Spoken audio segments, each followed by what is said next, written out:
అందరికీ నమస్కారం.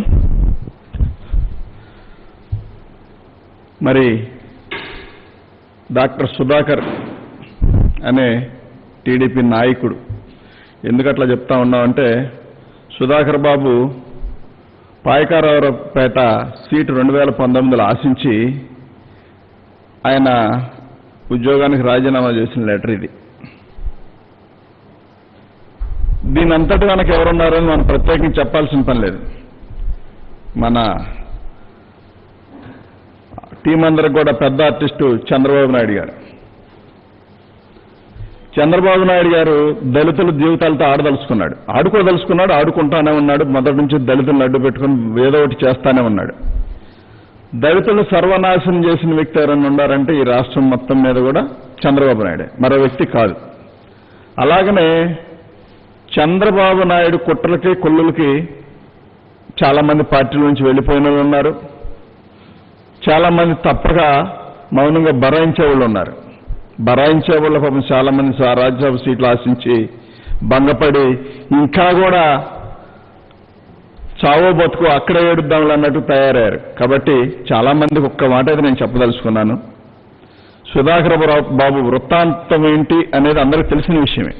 సుధాకర్ బాబు నిన్న రాష్ట్ర ముఖ్యమంత్రి వర్యులు జగన్మోహన్ రెడ్డి గారిని ఏ స్థాయిలో దూషించారనేది ప్రత్యేకించి చెప్పాల్సిన పని లేదు. వీడియోలో ఎన్ని కూడా ఉన్నాయి. ఒక గవర్నమెంట్ డాక్టరు బాధ్యత కలిగిన వ్యక్తి మాట్లాడే భాష అట్లా ఉంటుందా అంటే లేదు, ఖచ్చితంగా టీడీపీ నాయకులు అయితేనే అట్లా మాట్లాడతారు, మరో వ్యక్తి అయితే అట్లా మాట్లాడే పరిస్థితి లేదు అని చెప్పి నిన్న సుధాకర్ బాబు ప్రవర్తన.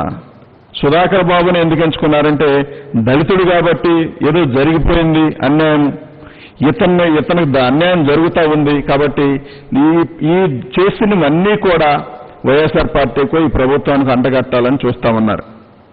చంద్రబాబు నాయుడు గారి పప్పులు ఉడికే పరిస్థితి లేదు. ఎందుకంటే మీడియాలో అడ్డంగా దొరకడం మొదటి నుంచి చంద్రబాబు నాయుడు గారికి వాళ్ళ టీంకు ఉన్న అలవాటే. నిన్న సుధాకర్ బాబు మాట్లాడిన వెర్షన్ తర్వాత చంద్రబాబు నాయుడు గారు ఒక ప్రెస్ మీట్ రిలీజ్ చేశారని చెప్తున్నారు. అది ఎప్పుడు డేట్ వేసిందంటే మొన్నటిది ఎప్పుడుదో డేట్ వేసింది. ఆయన మాట్లాడింది నిన్న అయితే మొన్న డేట్ మీద ఉంటుంది. చంద్రబాబు నాయుడు గారు ఎప్పుడు కూడా ఎక్కడో చోట దొరికిపోతానే ఉంటారు. ఎందుకంటే ఇదంతా ఆర్టిస్టులను పెట్టి చేయించే కార్యక్రమం కాబట్టి తప్పకుండా వాళ్ళకి ఒక పద్ధతి, ఒక సిద్ధాంతం ఉండదు. కాబట్టి ఒక రాజకీయ పార్టీ కోసమో ప్రజల కోసమో పోరాడే వ్యక్తులు వీళ్ళు కాదు. కాబట్టి ఈ కోణంలో ఆలోచిస్తే ఖచ్చితంగా వీళ్ళందరూ కూడా ఆర్టిస్టులు అనేది తెలిసిపోతానే ఉంది. కాబట్టి సుధాకర్ బాబు మానసిక స్థితి ఏంటి, ఎట్లా ప్రవర్తించాడని నిన్న చూస్తే మన ఊరికి అర్థమవుతా ఉంది. మరి ఇంత జరుగుతున్నా కూడా ఇంకా కూడా టీడీపీ పార్టీని పట్టుకొని వేలబడుతూ దళితుల ఆత్మగౌరవాన్ని తాకట్టు పెట్టుకుంటూ అందులోనే చంద్రబాబు నాయుడు ఏం చెప్తే చేయడం దిగదారి బతికే దళిత నాయకులారా ఒకసారి గమనించండి. మీరందరూ కూడా మీరు అనుకుంటున్నారు మా జీవితాలు బాగుపరచాలి, మేము వరకు బాగుంటే చాలు, మా కుటుంబాలు బాగుంటే చాలనుకుంటున్నారు. కానీ ఈ రాష్ట్రం మొత్తం మీద కానీ దళితులు ఎక్కువ మంది ఉన్న పరిస్థితులు. కాబట్టి వాళ్ళందరి కోసం మీరు బతకాలే తప్ప మీకోసమో చంద్రబాబు నాయుడు గారి కోసం టీడీపీ వాళ్ళు ఇచ్చే కాస్త కూస్తో దానికి ఆశపడి చేయడం మాత్రం కరెక్ట్ విధానం కాదు. అది మార్చుకోవాలని బాధ్యత మీ అందరిపైన ఉంది. వీళ్ళందరూ కూడా టీడీపీ నాయకులు డాక్టర్ సుధాకర్ అనే వ్యక్తికి ఏదో జరిగిపోతా ఉంది, ఏదో అయిపోతా ఉందంటే ఫస్ట్ నుంచి చంద్రబాబు నాయుడు గారు దాంట్లో బయలైన వాళ్ళు ఎంతమంది ఉన్నారో మనం లెక్క తీస్తే ఇంతమంది అని చెప్పలేని పరిస్థితి. అందులో ఇప్పుడు ఈ మధ్య ఈ పుల్కాలాగా ఈయన ఆయన దొరికాడు సుధాకర్ బాబు. కాబట్టి సుధాకర్ బాబుకు నేర్చుకోవాల్సింది ఏంటంటే చంద్రబాబు నాయుడు ఎందుకు మన మీద ఇవన్నీ నేర్పుతున్నాడు, నా చేత మాత్రం ఎందుకు ఇవన్నీ చేపిస్తున్నాడని ఖచ్చితంగా సుధాకర్ బాబు ఆలోచించుకోవాలి. అందులో ఉన్న దళిత సంఘాలు, దళిత నాయకులు అందరూ కూడా ఆలోచించుకోవాలి. రాజధాని ప్రాంతంలో దళితులకు, ఎస్సీలకు, ఎస్టీలకు, బీసీలకు, మైనార్టీకి ఇళ్ల ప్లాట్లు ఇస్తామంటే కోర్టుకెళ్లి దాన్ని అడ్డుకొని దాన్ని ఏ విధంగా పూర్తిగా నాశనం చేసే దిశగా చంద్రబాబు నాయుడు అడుగులు వేసేయడం అందరూ తెలియదు కాదు.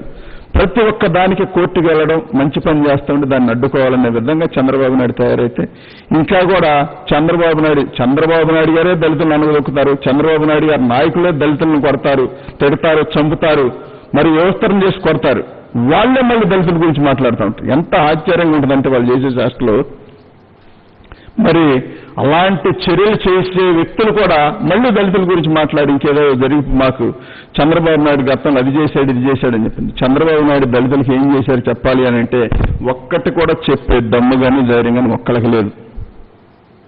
గతమంతా కూడా దళిత సామాజిక వర్గాన్ని చంద్రబాబు నాయుడు మోసం చేసుకుంటూ రకరకాల ప్రలోభాలు పెట్టుకుంటూ కులాలను విడగొట్టుకుంటూ మరి అడ్డరూట్ల ముఖ్యమంత్రి అయిన చంద్రబాబు నాయుడు గారు ఇవాళ 151 సీటు రాష్ట్ర ప్రజలందరూ కూడా ఎన్నుకొని జగన్మోహన్ రెడ్డి గారిని ప్రేమించి ఆయన మీద నమ్మకంతో ఓట్లేస్తే అది జీర్ణించుకోలేక అధికారం పోయిందనే పిచ్చితో తప్పంలో చంద్రబాబు నాయుడు గారు అంత నీచానికని దిగజారుతాడు. ఎందుకంటే ఒక నీచమైన పదం గుర్తుకొస్తే నాకు చంద్రబాబు తప్ప మరో వ్యక్తి కనబడే పరిస్థితి లేదు. అంత నీచమైన వ్యక్తి, అంత దుర్మార్గమైన వ్యక్తి, ఎంతకైనా దిగజారిపోతాడు, ఎంతకైనా తెగిడుస్తూ ఉంటాడు. కాబట్టి ఇలాంటి వ్యక్తిని పక్కన పెట్టి రాష్ట్ర ప్రజలందరూ కూడా జగన్మోహన్ రెడ్డి గారి పాలన ఉంది, బ్రహ్మాండంగా ఉంది. మరి కోవిడ్ విషయంలో కూడా, కరోనా విషయంలో కూడా ఈ రాష్ట్రాన్ని మరి అత్యధిక టెస్టులు చేసి దేశ ప్రధాని చేత ప్రశంసలు పొంది మరి ఈ కరోనాని కంట్రోల్ చేసే విధానంలో మరి జగన్మోహన్ రెడ్డి గారు తీసుకున్న నిర్ణయాలు కానీ, అధికారులు కానీ, జిల్లా కలెక్టర్ కానీ, పోలీసు యంత్రాంగం కానీ ఏ రకంగా కష్టపడ్డారంటే మున్సిపాలిటీ శానిటరీలు కానీ మరి వీళ్ళందరూ కూడా ఇంత కష్టపడి రాష్ట్రాన్ని ఈ రకంగా ఒక దారికి తీసుకొచ్చి ఇవాళ కరోనా పాజిటివ్ కేసులు తగ్గే విధంగా టెస్టులు ఎక్కువ చేస్తున్నా కానీ కేసులు తగ్గుముఖం పట్టినాయి. ఇంత చేసుకుంటూ ఎవరికెళ్తామంటే కరోనా విషయంలో కూడా చంద్రబాబు నాయుడు గారు ఎలాంటి రాజకీయాలు చేశారో తెలియని విషయం కాదు. మరి వైజాగ్లో గ్యాస్ లీక్ అయి మరణం పొందితే వీళ్ళు అని చెప్పి ప్రెస్ మీట్లు పెట్టి 5 లక్షలు ఇవ్వాల్సిందే, 10 లక్షలు ఇవ్వాల్సిందని చెప్పి ఆశ్చర్యకరమైన ప్రెస్ మీట్లన్నీ పెట్టారు. జగన్మోహన్ రెడ్డి గారు దెమ్మ తిరిగే విధంగా అక్కడ జరిగిన అన్యాయానికి ధీటుగా మరి ప్యాకేజీ ప్రకటిస్తే నాలుగు కరుచుకొని తప్పక స్పందించి మంచి ఆలోచన చేశారన్నారు. కాబట్టి మీ బుద్ధి ఎప్పుడు వంకరే, ఎదటి వాళ్ళు ఏం చేసినా అది తప్పుగానే కనిపించే విధానం కనబడతా ఉంది తప్ప మరొకటి కాదు. కాబట్టి ఈ సుధాకర్ అనే వ్యక్తి, డాక్టర్ సుధాకర్ అనే వ్యక్తి ఖచ్చితంగా టీడీపీ వ్యక్తి, టీడీపీ వాళ్ళు వాడుకుంటున్న ఒక పర్సనే తప్ప మరొకటి కాదు. దయచేసి ఇవన్నీ ఎస్సీ ఉన్నంత మాత్రాన ఈ దళితులకు అన్యాయం జరిగిపోతా ఉంది, దళితులు ఏదో మోసపోయారు, దళితులు జగన్మోహన్ రెడ్డి గారి ప్రభుత్వం మీద అన్యాయం చేస్తా ఉందని చెప్పానంటే ఈ రాష్ట్ర ప్రజలు చూస్తూ ఉండే పరిస్థితి ఎక్కడా లేదు. కాబట్టి చంద్రబాబు నాయుడు గారు, ఆయనకు బ్యాండ్ మేళ వాయించే చాలా మంది నాయకులు కూడా తెలుసుకోవాల్సింది ఒకటే, భవిష్యత్తు మొత్తం రాష్ట్ర ముఖ్యమంత్రి జగన్మోహన్ రెడ్డి గారిదని కనిపిస్తా ఉంది. మీరు రాష్ట్రాన్ని అప్పులు పాలు చేసి రాజధాని అదని ఇదని చెప్పి సర్వనాశనం చేసి లక్షల కోట్లు దోచుకు తింటే ఇవాళ ఆ రాష్ట్రాన్ని చక్కదిద్దే విధానంలో ఎదురుకెళ్తా ప్రతి కష్టాన్ని ఎదుర్కొంటూ సమర్థవంతంగా ఎదుర్కొంటూ చిరునవ్వుతో రాష్ట్రాన్ని పనిచేస్తా ఉంటే మీ ఏడుగుడ్డు రాజకీయాలు ఏంటో నాకు అర్థం కాని పరిస్థితి. ఇంకెన్నాళ్ళు చంద్రబాబు నాయుడు గారిని చూస్తూ ఉంటే ఒక రకంగా జాలి, కోపం. ఎందుకు ఇంకెంత నీచాన్ని దిగజారుతా ఉంటాడు? అధికారం పోయేసరికి ఏదో జీర్ణించుకోలేని పరిస్థితుల్లో పడిపోవటం, ఏదో ఒక రకంగా గొడవలు చేయాలనుకోవటం, ఏదో రకంగా అల్లర్లు చేయాలనుకోవటం, ఈ రాష్ట్రాన్ని సర్వనాశనం చేయాలనుకోవటం. మీకు రాజధాని మీద, రాష్ట్రం మీద అంత ప్రేమన్న వ్యక్తి రాష్ట్రంలో ఇళ్ల ప్లాట్లు ఇస్తా ఉంటే దాన్ని హైకోర్టుకి వెళ్ళి అడ్డుకున్నామంటే ఎంత నీచమైన సంస్కృతిని ఇది. నీ వ్యక్తులు కాదా అడ్డుకుంది, నీవు కాదా పంపించింది. ప్రతి విషయాన్ని హైకోర్టుకు తీసుకెళ్ళడం, ఏదో ఒక రకంగా స్టేలు తీసుకురావడం. ఎంత మేనేజ్మెంట్ చేసిన చంద్రబాబు నాయుడు గారు పైన దేవుడు ఉన్నాడు. ఆయన శాసించదలుచుకుంటే నువ్వు నేను కూడా నిలబడం ఒకసారి గుర్తుపెట్టుకోవాలి. ఆయన దీవించాడు కాబట్టి జగన్మోహన్ రెడ్డి గారికి 151 సీట్ ఇచ్చారు. ఆయన ఆశీర్వదించారు కాబట్టి, రాష్ట్ర ప్రజలు ఆశీర్వదించారు కాబట్టి ఇంత కష్టకాలంలో కూడా సమర్థవంతంగా అనుకున్న కాలానికి, అనుకున్న టైంకి ప్రతి ఒక్క పథకం కూడా ప్రజల్లోకి తీసుకెళ్తా ఉన్నారు. ఒకవైపు కరోనా విషయంలో పోరాడుతూనే ప్రజలకు మేలు చేసే విషయంలో ఎక్కడా కూడా అసలు అలసత్వం చెందకుండా జగన్మోహన్ రెడ్డి గారు పనిచేస్తామంటే మరి ఇంకా కూడా దళితులకి ఏదో జరిగిపోతా ఉంది, దళితులు జగన్మోహన్ రెడ్డి గారు ఏదో అన్యాయం చేస్తా ఉన్నారు, దీని అంతటా బాధ్యత జగన్మోహన్ రెడ్డి గారు చేయాలంట. దాని అంతటా బాధ్యత తీసుకోవాలని చంద్రబాబు నాయుడు గారు. ఎందుకంటే డాక్టర్ సుధాకర్ అనే వ్యక్తిని బలిపశువుని చేసి, రోడ్డెక్కించి, రోత చేసి, ఒంటి మీద బట్టలు లేకుండా చేసిన కర్మ నువ్వు పట్టించావు కాబట్టి నువ్వు క్షమాపణ సుధాకర్ బాబుకు నువ్వు చెప్పాలి. కాబట్టి నిన్ను వాడుకున్నాను కాబట్టి ఇంకెప్పుడు ఎలాంటి తప్పులు నేను చేయను, దళిత నాయకులు కానీ దళితులకు కానీ మోసగించాను కాబట్టి క్షమాపణ చెప్పాలని బాధ్యత చంద్రబాబు నాయుడు పైన ఉంది. దళితులకు ఎట్టి పరిస్థితుల్లో చంద్రబాబు నాయుడు క్షమాపణ చెప్పాలి. చిన్న చిన్న విషయం కాదండి, చంద్రబాబు నాయుడు గారు చేసిన మోసాలు చిన్న విషయాలేం కాదు. పాపం ఇంకా అందులో ఉన్న కొంతమంది పేర్లు చెప్పడం బాగుండదు. దానికి వాళ్ళందరికీ తెలిసి పుండి కొట్టులాడుతా చాలా సీట్లు ఆశించి అదొచ్చుద్ది ఇదొచ్చుద్ది అని చెప్పి ఇది ఇస్తారని చెప్పి హడావుడిగా బయలుదేరి పండగలాగా వెళ్ళిన సందర్భంలో మళ్ళీ సగంతరం వెనక తిప్పిన సందర్భాలు కోకోలలో. కాబట్టి ఇవన్నీ కూడా వాళ్ళందరూ తెలుసుకోవాలి. చంద్రబాబు నాయుడు గారు చనిపోయిన పార్టీని ఇంకా కూడా కాడు మోసినట్టు మోస్తా ఉన్నారు మీరు. కాబట్టి రాష్ట్ర ప్రజలందరూ చూస్తూ ఉన్నారు, దళితులందరికీ తెలుసు జగన్మోహన్ రెడ్డి గారు ఏం చేస్తా ఉన్నారు, రాష్ట్రం ఏం జరుగుతూ ఉందని. పెన్షన్ విషయంలో కానివ్వండి, రైతు భరోసా విషయంలో కానివ్వండి, ఇంగ్లీష్ మీడియం పేదవాడి పిల్లాడు ఇంగ్లీష్ మీడియం చదువుకుంటే చంద్రబాబు నాయుడికి ఎంత ఏడుపంటే తను మనవన్నే ఒళ్ళో కూర్చోబెట్టుకొని వచ్చిరాని ఇంగ్లీష్ ఈయన నేర్పాలని ట్రై చేస్తూ ఉంటాడు. ఈయనకే సరిగ్గా రాదు, ఈయన మాత్రం వాళ్ళ మనవడికి ఇంగ్లీష్ నేర్పాలని చూస్తూ ఉంటాడు. ఈయన పెద్ద పెద్ద స్కూల్లో చదివిస్తూ ఉంటాడు.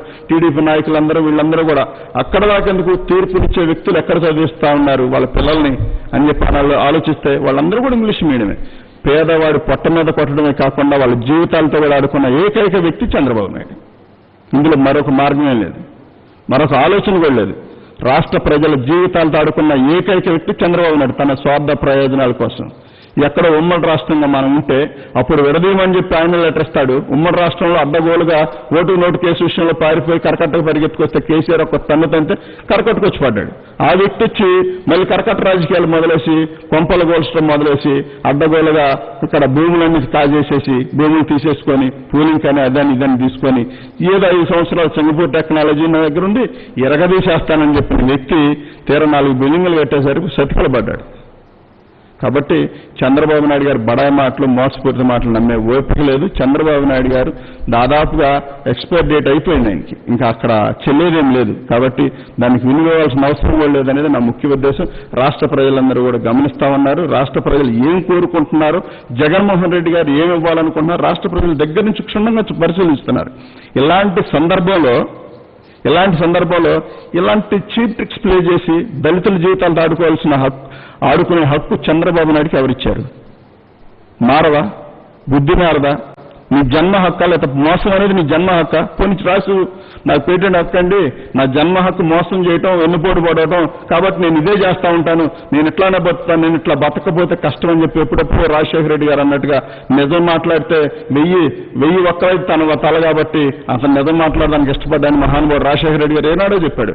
అదే జీవితకాలం చంద్రబాబు నాయుడు ఫాలో అవుతానే ఉన్నాడు. కాబట్టి మీరందరూ కూడా గమనించాల్సింది ఒకటే, చంద్రబాబు వ్యక్తి ఈ డాక్టర్ సుధాకర్ మీకు లెటర్ చూపించాను కాబట్టి అప్పుడు సీట్ రాకపోవటం వల్ల పాయకారావుపేట సీట్ రాకపోవడం వల్ల మళ్ళీ ఆ రిజైన్ రద్దు చేసుకొని మళ్ళీ ఉద్యోగంలో జాయిన్ అయ్యి మళ్ళీ మొన్న శానిటైజర్లు మాస్కులు లేవని చెప్పి అడిగినందుకంట ఈయన ఏదో దూషించారంట. శానిటైజర్లు మాస్కులు లేకపోతే ఎవరితో మాట్లాడాలి? మీరే నిలిచి మాట్లాడాలి, రోడ్డుకి మాట్లాడతారా? మాకు అందుబాటులో లేవని చెప్పి డాక్టర్లను అడుగుతారు, లేకపోతే దానికి సంబంధించిన సలహా తప్ప వర్క్ చేసే వాళ్ళని అడుగుతారు. కావాలండి ఇప్పుడు ఇన్ని కావాలి మాకని. మీ మీడియాకి ఎక్కి మాట్లాడి లీనియాటిని కూడా ఉన్నట్టుగా సృష్టించాలని చూశాడంటే సుధాకర్ బాబు ఏ వ్యక్తి? టీడీపీ వ్యక్తి. కాబట్టి సుధాకర్ బాబు మాటలకు కానీ చంద్రబాబు నాయుడు మాటలకు కానీ ఇద్దరికి చివరిలో బాగుంది కాబట్టి ఆ లింక్ అట్లానే ఉంటుంది. కాబట్టి దయచేసి అందరూ గమనించండి. రాష్ట్ర ప్రజలందరూ కూడా గమనిస్తున్నారు. దాదాపుగా టీడీపీలో ఉన్న దళిత నాయకులు కూడా ఒకటైతే చెప్పదలుచుకున్నా, బాబు మారడు, మీరన్నా మారండి, మీరన్నా మారి దళితులకు అండగా నిలబడటం నేర్చుకోవాలని చెప్పి మనస్ఫూర్తిగా కోరుకుంటున్నాను.